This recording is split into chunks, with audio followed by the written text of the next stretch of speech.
Welcome to my channel English at you my dear students. আজকে আলোচনা করব বিদ্যাসাগর ইউনিভার্সিটির এইসি।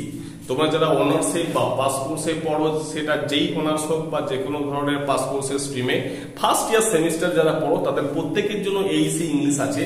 এই এইসি ইংলিশের আজকে আমার সেকেন্ড ক্লাস, যেটার নাম হচ্ছে কমিউনিকেশন মিন্স যোগাযোগ। একজন ব্যক্তি আরেকজন ব্যক্তির সাথে বা একাধিক ব্যক্তি আরেকজন ব্যক্তি বা একাধিক ব্যক্তির সাথে যোগাযোগ করা, এটাই হচ্ছে কমিউনিকেশন। তো এই কমিউনিকেশন যে করা হবে তার যে প্রসেসগুলো আছে, সেই প্রসেসগুলো সম্পর্কে আজকে আমরা আলোচনা করব। তো মাই ডিয়ার স্টুডেন্ট, প্রথমেই বলছি আমরা ভার্বাল এবং নন ভার্বাল, অর্থাৎ যে কমিউনিকেশনটা মুখে মুখে বা রিটিন হতে পারে সেটা হচ্ছে ভার্বাল কমিউনিকেশন। এটা কি? একটা হচ্ছে ওরাল, অর্থাৎ মৌখিক ভাবে মুখে মুখে কমিউনিকেট করা একজনের সাথে আরেকজন বা একজনের সাথে ওরাই ব্যক্তির মৌখিক ভাবে যে কমিউনিকেট বা যোগাযোগ করা।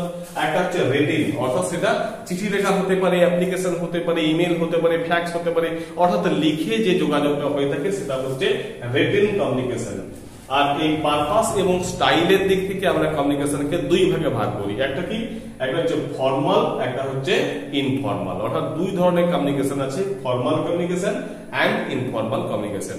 তো মাই ডিয়ার স্টুডেন্ট, এইখান থেকে ভার্বাল কমিউনিকেশন কাকে বলে বা রিটেন কমিউনিকেশনের সুবিধাগুলো কি, ওরাল কমিউনিকেশনের অসুবিধা কি, এই টাইপের কোশ্চেন 2 মার্কসের এসে থাকে।